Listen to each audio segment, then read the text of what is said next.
அனைவருக்கும் வணக்கம். இந்த வீடியோ பதிவுல மல்டிபிள் இன்டெக்ரல்ஸ் அப்படின்ற ஏரியால மல்டிபிள் இன்டெக்ரல்ஸ்ல சரிங்களா? Area as a region area as a closed region ஆர்ல இருந்து ஒரு எக்ஸாம்பிள் பார்ப்போம். சரிங்களா? So area of a closed region அப்படின்னா ஏரியா அதனோட ஃபார்முலா என்ன சார்ன்னு கேட்டீங்க அப்படின்னா double integral over the closed region R either d x டிஒய்னு போடலாம். இல்லை அப்படின்னா area equals to double integral over the closed region d y டிஎக்ஸ்னு போடலாம். நம்மளோட கன்வீனியன்ட் தான் சார், எது வேணால் போடலாம். எக்ஸ்ஒய் போடலாம், இல்லை ஒய்எக்ஸ் போடலாம். ஸோ லிமிட்ஸ் கொடுக்கல, ஆனால் என்ன கொடுத்துருக்கோம்னா சம் கண்டிஷன்ஸ் கொடுத்துருக்கோம். என்ன கண்டிஷன்னா ஒரு பேராபோலா கொடுத்துருக்கோம், ஒரு ஸ்ட்ரைட் லைன் கொடுத்துருக்கோம். முதல்ல படத்தை வரைஞ்சிடணும் நம்ம. சரிங்களா? First you fix x axis y axis. ஒரு டென்டேட்டிவாக நான் படத்தை வரைகிறேன். ஸோ இது x axis, then y axis. ஒரு அப்ராக்சிமேட்டாக ஒரு படத்தை வரைஞ்சிட்டேன். So y equal to x square. Y equal to x ஸ்கொயர்ன்றது parabola open on the top. So ஆரிஜினை டச் பண்ணி தான் போகும். ஏன்னா எக்ஸுக்கு 0 போட்டால் ஒய்க்கு 0. அப்ராக்சிமேட்டாக ஒரு பேராபோலா வரைஞ்சிக்கிறேன். இந்த பேராபோலோட ஈக்குவேஷன் என்ன சார்னா y equals to x square.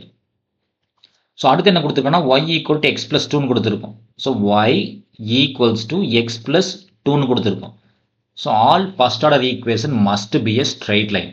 இப்போ ஒரு பாயிண்ட் 2 பாயிண்ட் கண்டுபிடிச்சோம்னா 2 பாயிண்ட் ஆட் பண்ணால் வேலை முடிஞ்சுது. So x Y.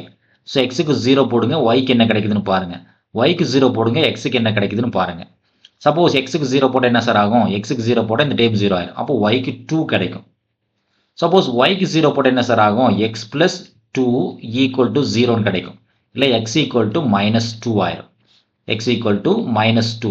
ஸோ இந்த 2 பாயிண்ட்டை ஃபிக்ஸ் பண்ணிட்டோம்னாலே அதை இழுத்து விட்டேன்னு ஆகும், நமக்கு தேவையான ஸ்ட்ரைட் லைன் கிடைச்சிரும். ஸோ எக்ஸில் 0. ஸோ ஒய் ஆக்சிஸோட ஈக்குவேஷன் எக்ஸ் ஈக்குவல் டு 0. இந்த ஈக்குவேஷன் தான் sir x equal to 0. X equal to 0 இருக்கணும், ஒயில் 2 வரைக்கும் போயிருக்கணும். மேபி இந்த பாயிண்ட் நான் அஷ்யூம் பண்ணிக்கிறேன். மேபி இது 1 லென்த்னு எடுத்துக்கலாம், இது 2 லென்த்னு எடுத்துக்கலாம். ஸோ இந்த பாயிண்ட் 0,2. எக்ஸில் 0, ஒயில் 2. அடுத்த பாயிண்ட் பார்த்தீங்கன்னா அதாவது 0,2ன்றது ஒரு பாயிண்ட்டு. இன்னொரு பாயிண்ட் பார்த்தீங்கன்னா -2,0. எக்ஸில் -2, எக்ஸில் 0னா இது, எக்ஸில் -2னா மேபி நெகட்டிவ் இந்த பக்கம் போயிருக்கலாம். ஒயில் 0. அப்போ இந்த பாயிண்ட் பார்த்தீங்கன்னா -2,0. இந்த பர்டிகுலர் பாயிண்ட். இந்த 2 பாயிண்ட்டையும் நீங்கள் ஆட் பண்ணால் வேலை முடிஞ்சுது. ஸோ 2 பாயிண்ட்டையும் நம்ம ஆட் பண்ணி பார்க்குறோம். சரிங்களா? டென்டேட்டிவாக நான் வரைஞ்சிக்கிறேன். நீங்கள் சப்போஸ் கிராஃபிக்கல் டூல் வச்சுருந்தீங்கன்னா எக்ஸாக்டாக கூட வரைஞ்சிக்கங்க. பேராபோலா இந்த மாதிரி போயிட்டே இருக்கும். ஸோ இது ஸ்ட்ரைட் லைன். இந்த ஸ்ட்ரைட் லைனோட ஈக்குவேஷன் என்னன்னா y equal to x plus 2.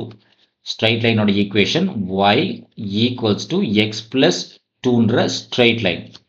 இப்போ எனக்கு என்ன தெரியும்னா இதுதான் நம்ம க்ளோஸ் ரீஜியன். க்ளோஸ்டு ரீஜியன் தான் எடுத்துக்கணும். இது எல்லாமே நமக்கு தேவையான க்ளோஸ்டு ரீஜியன்ஸ். சரி, இது எல்லாமே நமக்கு தேவையான க்ளோஸ்டு ரீஜியன். அப்போ இந்த பாயிண்ட் நமக்கு என்ன தெரியணும்? பாயிண்ட் ஆஃப் இன்டர்செக்ஷன் இந்த பாயிண்ட்டும் தெரியணும், தென் இந்த பாயிண்ட்டும் தெரியணும். பாயிண்ட் ஆஃப் இன்டர்செக்ஷன் இந்த 2 பாயிண்ட் நமக்கு தெரியணும். ஸோ அந்த பாயிண்ட் எப்படி சார் கண்டுபிடிக்கிறதுன்னு பார்த்தீங்கன்னா point of intersection between 2 curves தான் பாயிண்ட் ஆஃப் இன்டர்செக்ஷன். சில இடங்களில் ஈஸியாக நம்மளால சொல்லிட முடியும், சில இடங்களில் சொல்ல முடியல. அப்படின்னா பாயிண்ட் ஆஃப் இன்டர்செக்ஷன் ஃபைன் பண்ண வேண்டியது தான். எதுக்கு சார் ஃபைன் பண்ணுறதுன்னு கேட்டால் 2 கர்வ் இருக்குது. அதாவது ஒய் ஈக்குவல் டு எக்ஸ் ஸ்கொயர்ன்ற பேராபோலாவும் y equal to x plus 2ன்ற ஸ்ட்ரெயிட் லைனும் மீட் பண்ணக்கூடிய இடம் நமக்கு தேவைப்படும். அப்போ y equal to x square தூக்கி இந்த ஈக்குவேஷனில் போடுங்க சார், என்ன கிடைக்குதுன்னு பாருங்கள். X square equals to x plus 2ன்னு கிடைக்கும். எல்லாத்தையும் ஒரு சைடில் கொண்டு வாங்க sir. X square minus x -2 equals to 0. கேல்ஸ் இருந்தால் டேரெக்டாகவே நீங்கள் சால்வ் பண்ணிக்கலாம். ஏன்னா இது ஒரு குவாட்ராட்டிக் ஈக்குவேஷன். இது என்னன்னா ஒரு குவாட்ராட்டிக் ஈக்குவேஷன். சரிங்களா?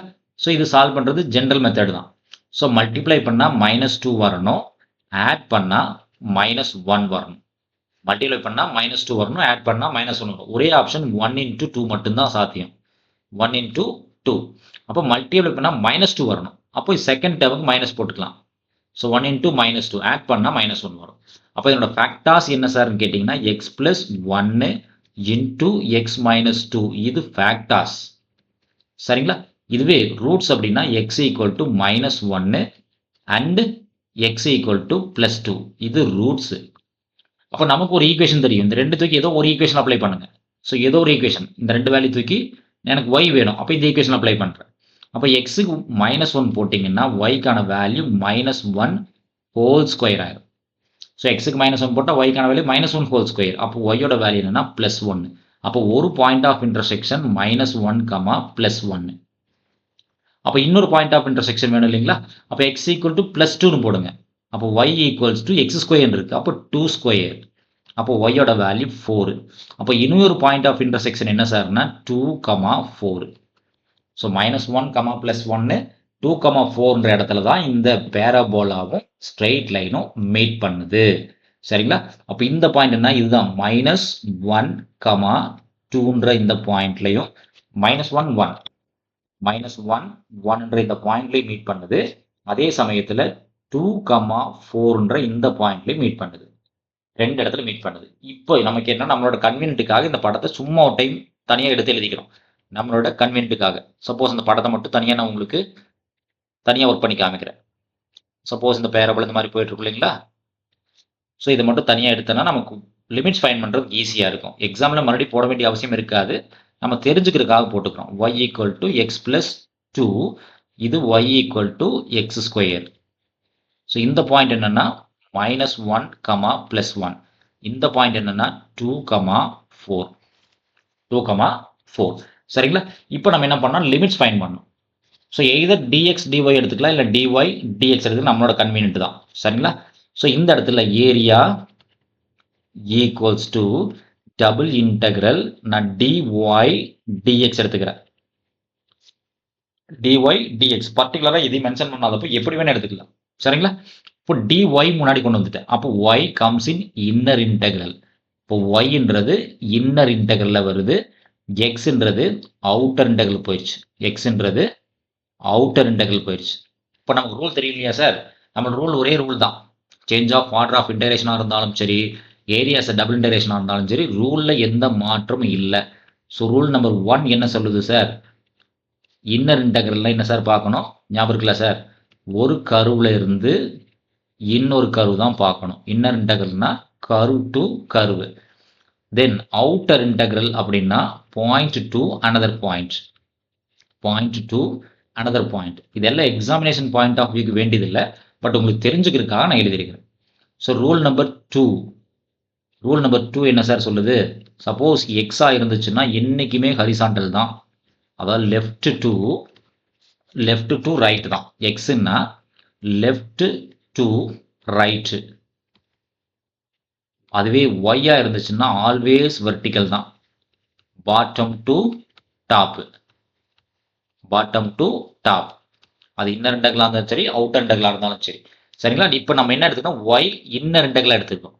அப்போ y இன்னர் இன்டெக்ரல்ன்றதுனால கீழே இருந்து மேலே பார்ப்போம். அதாவது கீழே இருக்கக்கூடிய செவுத்துலேருந்து, கீழே ஃப்ளோரிங்லேருந்து மேலே பார்ப்போம். நம்ம சிம்பிளாக சொல்லணும்னா ஃப்ளோர்லேருந்து மேலே போய் ரீச் பண்ணுறோம். இப்படி மேலே போயிட்டே இருக்கணும். அப்போ போகும்போது எங்கே சார் போய் முட்டிக்கும்? சப்போஸ் இங்கேருந்து நம்ம ஏது சொன்னால் என்ன ஆகும்? தலை இங்கே வந்து முட்டிக்கும். நமக்கு எதில் வந்து முட்டும்? ஸ்ட்ரைட் லைனில் முட்டும். அப்போ என்ன சார் சொல்கிறோம்? பாட்டமில் இருக்கக்கூடிய curve y equal to x ஸ்கொயர்ன்ற கருவில் ஆரம்பித்து எங்கே போய் அப்படியே நம்ம மேலே போயிட்டே இருந்தோம்னா ஒய்ன்றதுனால கீழே இருந்து மேலே பார்ப்போம். இப்போ மேலே போய் முட்டும் போது எதில் சார் முட்டுவோம்? Straight line y equal to x + 2ல் போய் முட்டிக்கும். அப்போது ஒரு வால் பாட்டம் ஃப்ளோரில் இருந்து சீலிங் பார்க்குறோம். அப்போ y ஈக்குவல் டு எக்ஸ் ஸ்கொயர்லேருந்து y equal to x + 2. X outer integral. Outer இன்டெக்ரல்னா பாயிண்ட் டு பாயிண்ட் தான் பார்க்கணும். நமக்கு ஒரே பாயிண்ட் தான் இருக்குது. நமக்கு 2 பாயிண்ட்டே கிடையாது. ஒரே ஒரு பாயிண்ட் தான். லெஃப்ட்டில் இருந்து ரைட்டு போவோம். அப்போ லெஃப்ட்ல இருந்து ரைட்டில் மூவ் பண்ணாலும் சரி, ரைட்ல இருந்து லெஃப்ட் மூவ் பண்ணாலும் சரி, ஒரே பாயிண்ட் தான் கொடுத்துருக்கோம். அதாவது -1, +1ல இருந்து 2, 4ன்ற ஒரே பாயிண்ட் தான் இருக்கு. நமக்கு என்ன சார் வேணும்? எக்ஸ் வேணும். நமக்கு என்ன வேணும்? எக்ஸ் வேணும். அப்போ எக்ஸோட லிமிட்டு -1ல் ஆரம்பிச்சு 2ல் முடியுது. -1ல் ஆரம்பிச்சு 2ல் முடியுது. சரிங்களா? இப்போ லிமிட் எழுதிடலாம் இல்லையா சார் நம்ம? So area capital A, area equals to என்ன சார் கொடுத்துருக்கோம்? டபுள் இன்டெக்ரல் dy dx கொடுத்துருக்கோம். X outer integral. எக்ஸோட லிமிட்டு -1ல் ஆரம்பிச்சு 2ல் முடியுது. ஒய்யோட லிமிட்டு எக்ஸ் ஸ்கொயரில் ஆரம்பிச்சு x + 2ல் முடியுது. சரிங்களா? y equal to x square ஆரம்பிச்சு x + 2ல் முடியுது. இது ஒரு சாதாரண டபுள் இன்டெகிரேஷன் தான். சரிங்களா? சாதாரண இன்டெகிரேஷன் தான். முதல்ல இன்னர் இன்டெக்ரலை டார்கெட் பண்ணணும். அதுக்கப்புறமா அவுட் ஹேண்டில் வந்துடலாம். சரிங்களா? இங்கே -1 to 2 டிஸ்டர்ப் பண்ணல, அப்படியே இருக்கட்டும். இங்கே எதுவுமே இல்லை. Assume that there is 1. ஒன்றுமே இல்லைனாலும் 1 இருக்கிற மாதிரி நம்ம அசியூம் பண்ணிக்குவோம். அப்போ இன்டகிரேஷன் என்ன சார் ஆகும்? வெறும் y மட்டும் தான் கிடைக்கும். லிமிட் என்ன சார்? எக்ஸ் ஸ்கொயரில் ஆரம்பித்து எக்ஸ் ப்ளஸ் 2ல் முடிக்கிறோம். அவுட் இன்டெக்ரல் டிஎக்ஸை டிஸ்டர்ப் பண்ணலை, அப்படியே இருக்கட்டும். சரிங்களா? அப்போது இன்டெக்ரல் -1லேருந்து 2 வரைக்கும் அப்படியே இருக்கட்டும். அப்பர் லிமிட் அப்ளை பண்ணிங்கன்னா ஒய்க்கு எக்ஸ் ப்ளஸ் 2ன்னு கிடைக்கும். லோவர் லிமிட் அப்ளை பண்ணிங்கன்னா -x² கிடைக்கும். -x². ஆல்ரெடி இருக்கக்கூடிய dx அப்படியே தான் இருக்கும். ஓகேங்களா? இப்போ இந்த டைம் இன்டெகிரேட் பண்ணுங்க சார், என்ன கிடைக்குதுன்னு பாருங்க. அதாவது x² dx 2 into dx x into dx 3 தனித்தனியாக ஒர்க் பண்ணுங்க. அப்போ x dxக்கான வேல்யூ x²/2 ப்ளஸ் 2க்கான வேல்யூ கான்ஸ்டன்ட் கூட வேரியபிள் x வந்துடும். ஏன்னா 2ன்றது கான்ஸ்டன்ட் கூட வேரியபிள் x வந்திருக்கும். x²க்கான வேல்யூ x³/3. லிமிட் என்ன சார்? -1லேருந்து 2 வரைக்கும் போகுது. இப்போ இங்கே ரெண்டுமே அப்பர் லிமிட் லோவர் லிமிட் ரெண்டுக்குமே வேல்யூ உண்டு. சரிங்களா? அப்போ 2 அப்ளை பண்ணால் என்ன கிடைக்குன்னு பாருங்க. 2² divided by 2 plus 2 into 2 minus 2³/3. இது என்ன சார்னா upper limit minus lower limit. Lower limit என்ன சார் இருக்கு? -1 இருக்கு. அப்போ என்ன கிடைக்குன்னு பாருங்க. -1 whole square by 2 plus 2 into -1 minus -1 whole cube by 3. Appar limit minus lower limit. இப்போ ஒர்க் பண்ணுங்க சார், என்ன கிடைக்குதுன்னு பாருங்க. 2² 4/2 2 again 2 4 2³ 8/3. இது Appar limit minus lower limit -1² 1 தான் 1/2 தென் -2 -1 whole cube -1 வரும். கூட ஒரு மைனஸ் இருக்கு. அப்போ +1/3 ஆயிரும். சரிங்களா? ரெண்டு தனித்தனியாக கூட ஒர்க் பண்ணிக்கங்க. கேல்சி எடுத்துங்க, ரெண்டு தனித்தனி இதில் கேல்சிலையும் நீங்கள் ஒர்க் பண்ணிக்கலாம் இல்லைங்களா?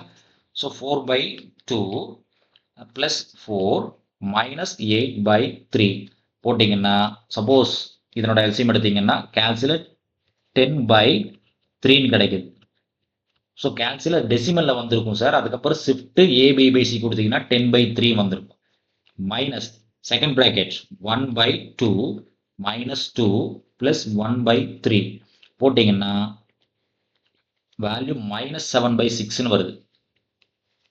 ஸோ டெசிமலில் வரும் சார். இல்லை மிக்சடு ஃப்ராக்ஷனில் வந்துச்சுன்னா ஷிஃப்ட் AB/Cன்னு சொல்லி FX991 MS கேல்சியில் கொடுத்தீங்கன்னா A/B ஃபார்ம் வந்துடும். ஸோ ஃபைனலாக 10/3 + 7/6 இதனோட வேல்யூ பார்த்தீங்கன்னா 9/2ன்னு கிடைக்கும். ஸோ மிக்சடு ஃப்ராக்ஷனில் வந்தாலும் AB/Cன்னு கொடுக்கணும். கேல்சியில் AB/Cன்ற ஒரு ஆப்ஷன் இருக்கும். இது மாதிரி கொடுத்தீங்கன்னா நார்மல் ஃபார்ம் வந்துடும். வரலன்னா ஷிஃப்ட்டை ப்ரெஸ் பண்ணி AB/C கொடுக்கணும். ஷிஃப்ட்டை ப்ரெஸ் பண்ணி AB/C கொடுத்தீங்கன்னா 9/2 ஸ்கொயர்